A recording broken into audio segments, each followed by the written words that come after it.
Today we start our new subject PHP. आज हम लोग अपना नया सब्जेक्ट PHP स्टार्ट करेंगे। PHP को पढ़ने से पहले हम एक चीज देखना चाहेंगे, वेब किस काम आती है। PHP वेब डेवलपमेंट के काम आती है। जो भी हम वेबसाइट्स बनाते हैं, अभी तक हम लोगों ने HTML CSS को यूज किया, लेकिन उनको डायनामिक वेबसाइट बनाने के लिए हमको किसी ना किसी एक स्क्रिप्ट की यूज पड़ती है। PHP को अगर हम बोलें तो ये स्क्रिप्टिंग लैंग्वेज है। कैसी स्क्रिप्टिंग है उसको समझते हैं। तो उसके लिए हमें एक चीज समझना चाहिए, जब हम एक वेब डेवलपमेंट करते हैं वेब को, तो वेब जब भी डेवलपमेंट होता है तो उसमें दो तरीके की स्क्रिप्टिंग लैंग्वेज वर्क करती हैं। एक होती है क्लाइंट साइड स्क्रिप्टिंग, या स्क्रिप्ट बोल दीजिए या बोल दीजिए scripting language. Next server side script या स्क्रिप्टिंग लैंग्वेज। तो जब अब वेब पेज डिजाइन किया था हमने, वेब पेज को डिजाइन किससे किया था? HTML CSS को यूज करते हुए हमने वेब पेज डिजाइन कर लिया। अब जब सर्वर पर, मान लीजिए ये एक सर्वर है और इसी सर्वर पर आपकी वेबसाइट लोड होती है। मान लीजिए फॉर से www.xyz.com एक वेबसाइट है जो कहां लोड है? इस सर्वर पर इसकी फाइल्स लोडेड है। अब जब क्लाइंट मशीन होगी, वो जब इस वेबसाइट को एक्सेस करेगी, तब इसकी रिक्वेस्ट जाएगी सर्वर पर। सर्वर से वो पेज, जो इसका वेबसाइट का पेज होगा, वो लोड होगा आप सर्वर क्लाइंट की मशीन पर। अब वो पेज जो लोड होगा उसमें तीन चीजें होती हैं: HTML CSS coding, XML coding and one more thing. What is that? Client side script. जितनी भी क्लाइंट साइड स्क्रिप्ट्स होंगी वो सब उसी पेज के साथ क्लाइंट के मशीन पर आ जाती हैं और मशीन पर वर्क करती हैं यहां पर। लेकिन जब सर्वर साइड स्क्रिप्ट की बात करते हैं तो ये क्लाइंट साइड स्क्रिप्ट जो थी वो क्लाइंट की मशीन पर वर्क करती हैं, लेकिन लोड होती हैं सर्वर साइड। लेकिन जब सर्वर साइड स्क्रिप्ट की बात आती है तो सर्वर साइड स्क्रिप्ट क्या होती है? जब क्लाइंट से रिक्वेस्ट जाएगी, एक क्लाइंट रिक्वेस्ट करेगा, तो जो सर्वर साइड स्क्रिप्ट होंगी वो सर्वर पर वर्क करती हैं, वो सर्वर पर ही रहेंगी, वो क्लाइंट की मशीन पर नहीं आएंगी। सिंपल समझ लीजिए। अब आज इस चीज को समझ ही लीजिए। वेब डिजाइन करने के लिए HTML CSS और XML की यूज करें। क्लाइंट साइड स्क्रिप्ट्स में आपकी VB स्क्रिप्ट और जावा स्क्रिप्ट आती है। These are well known client side scripts और स्क्रिप्टिंग लैंग्वेजेस। और जब सर्वर साइड स्क्रिप्ट की बात आती है तो अब इसमें PHP, .NET और ASP, JSP, ये .NET के दोनों पार्ट हैं, और Python and many more, Ruby. तो इस तरीके से कुछ सर्वर साइड स्क्रिप्टिंग लैंग्वेजेस हैं जो सर्वर पर वर्क करती हैं, सिर्फ जो सर्वर पर स्क्रिप्ट्स वर्क करेंगी। हाँ, तो ये होती हैं सर्वर साइड स्क्रिप्टिंग लैंग्वेजेस और client side server scripting languages. अब हम PHP के बारे में जब बात करते हैं तो बहुत शॉर्ट में बोलते हैं कुछ पॉइंट्स को। पहला पॉइंट जो बोला जाता है, पहला पॉइंट, PHP स्टैंड्स फॉर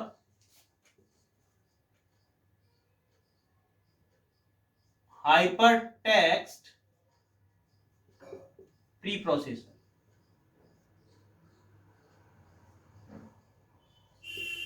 मतलब PHP की फुल फॉर्म होती है hyper text pre processor. PHP is a scripting language.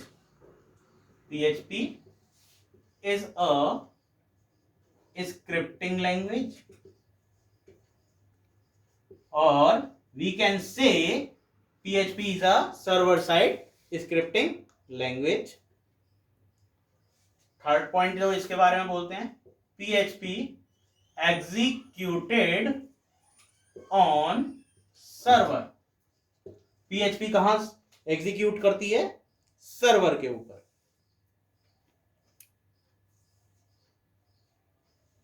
और फोर्थ पॉइंट जब आता है तो हमने कहा जो PHP की, अब जैसे HTML फाइल्स को हम लोग .htm या फिर .html एक्सटेंशन के साथ सेव करते थे, HTML और .htm ये दो एक्सटेंशन थे जब हम सेव करते थे HTML डॉक्यूमेंट्स को।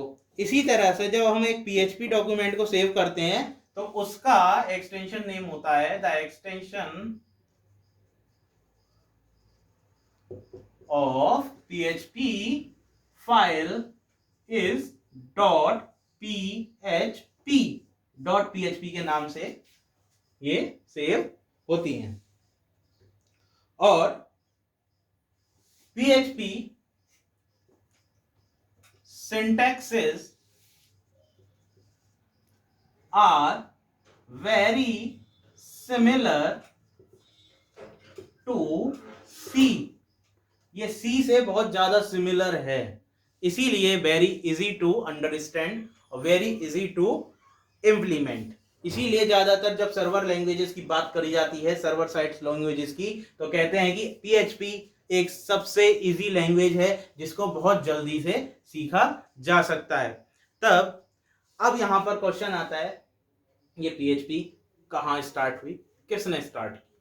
तो पहली चीज हम लोगों को अगर PHP के बारे में पूछा जाए तो PHP क्या है? एक सर्वर साइड स्क्रिप्टिंग लैंग्वेज है। दूसरा, इसकी फाइल .php के नाम से सेव होती हैं। ये क्या काम करती हैं? सर्वर पर एग्जीक्यूट होते हैं जितने भी हमारी स्क्रिप्ट करते हैं, या कहते हैं कोडिंग जो इसकी होती है वो कहाँ एग्जीक्यूट होती है? सर्वर पर।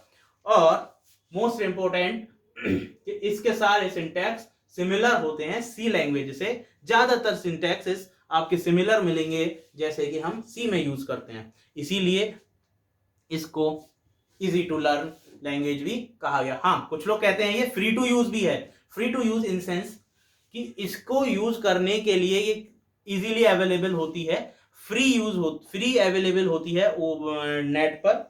एक www.php.in करके एक वेबसाइट है, उस पर इसका से जो सेटअप है वो फ्री अवेलेबल है। हाँ, अब यहाँ मैं अभी आगे चलेंगे तब हम जरूरत की बात करेंगे कि इसके लिए क्या क्या चीजें जरूरी हैं, तब उस पर डिस्कस करेंगे।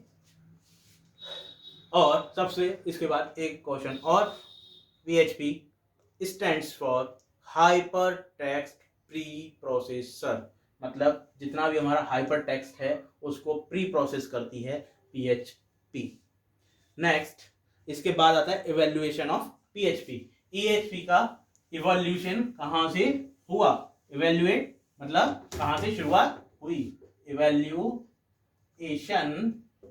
ऑफ PHP जब इसमें पढ़ते हैं तो बहुत छोटी सी चीज यहां पर आती है। एक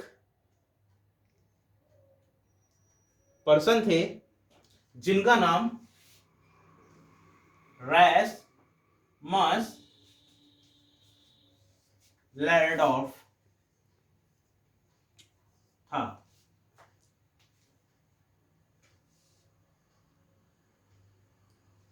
In 1994,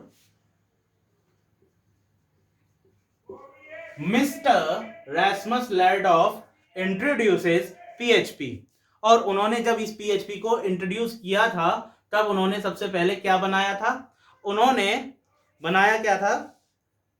जो उनका रिज्यूम था उस रिज्यूम को ट्रैक करने के लिए, मतलब उस पर कौन कौन विजिट कर रहा है, तो विजिटर्स जो थे उनके रिज्यूम के, उनको ट्रैक करने के लिए उन्होंने बनाई थी PHP। तभी से ये PHP की शुरुआत हुई थी। और PHP को उस टाइम पर जब उन्होंने डेवलप किया था तब उस टाइम पर PHP को क्या बोला जाता था? PHP को बोला जाता था personal home page. It was the name which we pronounced or stands for PHP at the time of development of PHP. Later on, it is renamed and pronounced as hypertext preprocessor. Now, applications of PHP. PHP का हम use कैसे कर रहे हैं, कहां कर रहे हैं? PHP can generate dynamic page content. Yeah, this is a very important point. Dynamic page content. Dynamic मतलब क्या हो जाता है कि आपने वेबसाइट के लिए भी सुना होगा कि स्टैटिक वेबसाइट और डायनामिक वेबसाइट्स. स्टैटिक वेबसाइट्स और डायनामिक वेबसाइट्स के बीच में डिफरेंस क्या है? जब हम HTML CSS की कोडिंग को यूज करते हैं एक वेब पेज को बनाने के लिए तो वो स्टैटिक वेबसाइट्स को बनाता है. जब हम उसके साथ एक सर्वर साइड लैंग्वेज और स्क्रिप्टिंग लैंग्वेजेस को यूज करते हैं और डेटाबेस को, तब वो डायनामिक वेब पेज कहलाता है. क्यों कहलाता है? इसका भी अंतर होता है कि जैसे हम एक एग्जांपल ले लेते हैं फेसबुक को. तो जब आप एक पोस्ट करते हैं फेसबुक पर तो आप अपना फोटो सिलेक्ट करते हैं और उसके रिगार्डिंग जो मैटर आपको लिखना होता है वो आप लिखते हैं और अपलोड कर देते हैं और वो फेसबुक पे शो होना शुरू हो जाता है. दैट मीन्स कि वो डेटा आपने बिना किसी कोडिंग करे, बिना किसी चीज के बस अपलोड कर दिया और वो शो होना शुरू हो गया. This is dynamic. लेकिन अगर मैं कहता हूं कि ये अगर आपको कोडिंग के थ्रू करना पड़ेगी, HTML कोड लगाएं और फिर पेज अपलोड करें, जो फोटो अपलोड करें, जैसे आप करते हैं IMG SRC करके जो HTML टैग को यूज किया जाता है IMG SRC, तब आप एक फोटो को अपलोड करते हैं यूजिंग कोडिंग. और कुछ मैटर को टाइप करना होता है तो आप कुछ मैटर लिखते हैं और उसे P टैग के अंडर लगा के अपलोड कर उसमें HTML पेज पर शो करते हैं. तो ये जो आपने मैटर को और इस फोटो को शो किया वेब पेज पे through the use of coding of HTML और CSS, तो ये कहलाती है स्टैटिक. इसको कहते हैं हम स्टैटिक वेब पेज और स्टैटिक वेब पेज कंटेंट. और जब हम उस डेटा को किसी एडमिन पैनल से या फिर यूजर लॉगिन से चेंज कर सकते हैं उस वेब पेज के डिजाइन मतलब कंटेंट को, तो उसे बोलते हैं हम डायनामिक वेब पेज डिजाइनिंग. इसीलिए हम कहेंगे PHP can generate dynamic web page content. PHP can create, open, read, right, delete and close files on server. Server पर हम हमारी जो फाइल्स हैं उनके साथ ये सारे ऑपरेशंस PHP कर सकती है. उसे क्रिएट कर सकती है फाइल को पुरानी है ओपन कर सकती है, उन्हें रीड कर सकती है, उस पर राइट कर सकती है, डिलीट कर सकती है और क्लोज भी कर सकती है. ये सब काम हम PHP के थ्रू कर सकते हैं. कि PHP एक और काम करती है कि जो डेटा होता है फॉर्म्स के फॉर्म में हम कलेक्ट भी कर सकते हैं. जैसे आपने देखा होगा HTML जब हम लोगों ने पढ़ा था तब HTML में हम फॉर्म बनाए थे, तो फॉर्म्स का जो डेटा था वह सेव नहीं हो रहा था. आप फिल करा लेते लेकिन वो कहीं स्टोर होता नहीं था. लेकिन PHP की हेल्प से हम उसको डेटाबेस में स्टोर करा सकते हैं. एक सर्वर साइड लैंग्वेज की हेल्प से हम उसको डेटाबेस में स्टोर करवा सकते हैं. तो फॉर्म्स में जो वैल्यूज है, हम जैसे ऑनलाइन फॉर्म भरते हैं, आते हैं फॉर्म भरने के लिए, बैंकिंग के लिए ऑनलाइन फॉर्म भरा जा रहा है कि कॉलेज के फॉर्म ऑनलाइन हो रहे हैं, तो वो फॉर्म्स को हम ऑनलाइन भरते हैं. उसका मतलब है कि वो स्क्रिप्टिंग लैंग्वेज क्या कर रही है, उस डेटा को जो आपने फीड किया उस फॉर्म के अंदर उसको कहां सेव कर देती है, डेटाबेस में. नेक्स्ट, PHP कैन सेंड और रिसीव कुकीज. आपने कुकीज सुनी होंगी, उनको ये सेंड भी कर सकती है और रिसीव भी कर सकती है. PHP can be use to control user access. User access को भी कंट्रोल करती है. मतलब अभी मैंने कहा था कि लॉगिन्स बना सकते हैं हम PHP से, तो लॉगिन क्रेडेंशियल्स की क्रिएट कर सकता है, ऑथेंटिकेशन कर सकता है कि कौन सा यूजर क्या क्या काम कर सकता है उसके अंदर. जैसे आपने देखे होंगे कि बहुत बड़े बड़े सॉफ्टवेयर जब किसी कंपनी में काम करते हैं तो कुछ एम्प्लॉयज को अलग ऑथेंटिकेशन होते हैं, कुछ एम्प्लॉयज को अलग ऑथेंटिकेशन होते हैं. ये भी मैनेजमेंट हुआ, यूजर एक्सेस को कंट्रोल करना हुआ, तो ये भी इसके थ्रू कर सकते हैं. PHP can add, delete, modify data in your database. अभी मैंने कहा था कि ये PHP स्क्रिप्टिंग लैंग्वेज की हेल्प से हम लोग डेटाबेस में भी डेटा को स्टोर कर सकते हैं, तो ये डेटाबेस को भी मैनेज करती है। तो जो हमें नया डेटा उसमें ऐड करना है डेटाबेस के अंदर, या डिलीट करना है पुराना, या पुराने को मॉडिफाई करना है, वो भी सब काम हम पीएचपी के थ्रू कर सकते हैं। तो ये कुछ एप्लीकेशंस थी जो कि पीएचपी की हैं, और आगे भी बहुत होती हैं। अब मैं बताऊंगा कि पीएचपी यूज होती है और कहाँ यूज हो रही है। आप लोग को ये एग्जांपल देता हूं। अब करंट सिनारियो में हम ये देखेंगे कि यूज पीएचपी कहाँ हुई। तो पीएचपी का यूज अगर हम देखते हैं तो सबसे पहले कंटेंट मैनेजमेंट सिस्टम, सीएमएस, मतलब जो हमारा कंटेंट है उसे मैनेज करने के लिए, जैसे ब्लॉगिंग हुई, तो इसमें सबसे बड़ा जो वर्डप्रेस ब्लॉग है, कंटेंट मैनेजमेंट सिस्टम है, ब्लॉगिंग सिस्टम है, वो पीएचपी में ही बनाया गया। It is a good example. E commerce websites भी आप पीएचपी के थ्रू बनाई जा सकती हैं। एग्जांपल जो आज की डेट में वर्ड्स फेम है, फ्लिपकार्ट, वो भी पीएचपी में डेवलप की गई है। Next, chatting systems, world's largest networking site और social networking site Facebook is also designed in PHP. Next, search engines will also design in PHP or working in PHP. आपको बताएं, याहू दुनिया का सबसे पहला सर्च इंजन था, मतलब Google से भी पहले याहू सर्च इंजन था, और उस सर्च इंजन को डेवलप किया गया था पीएचपी में, और वो पीएचपी में डिजाइन किया हुआ है याहू।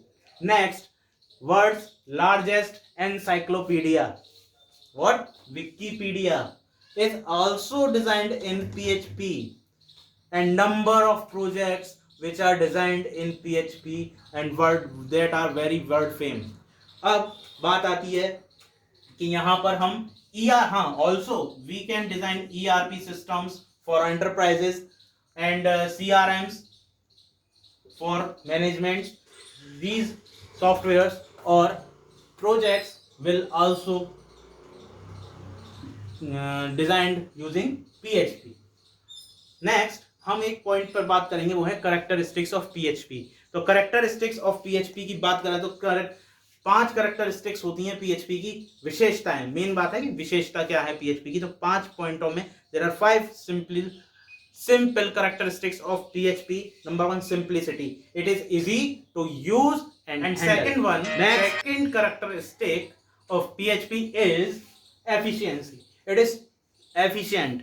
अपने काम जो इसकी स्क्रिप्टिंग की जाती है, वो जो इसका टारगेट होता है उसके लिए बहुत एफिशिएंट है। दूसरा, सिक्योरिटी पर्पस के लिए बहुत इफेक्टिव है। इसमें जो सिक्योरिटी मेजर्स को फॉलो किया जाता है वो बहुत इफेक्टिव है। सेकंड, फ्लेक्सिबल है। फ्लेक्सिबिलिटी का मतलब है कि किसी भी ओएस के ऊपर चल जाती है, और बहुत सारे सर्वर्स हैं जिन पर ये रन कर जाती है, जैसे अपाचे, IIS वगैरह। नेक्स्ट, फैमिलियरिटी, तो ये फैमिलियर है, बहुत ज़्यादा फैमिलियर हो जाती है, क्योंकि ये सी से बहुत ज़्यादा सिमिलरिटी रखती है, इसीलिए हम लोग बहुत जल्दी इससे फैमिलियर हो जाते हैं। These are the basic characteristics of PHP. Today we stop our lecture here, and from tomorrow we will start syntax of PHP.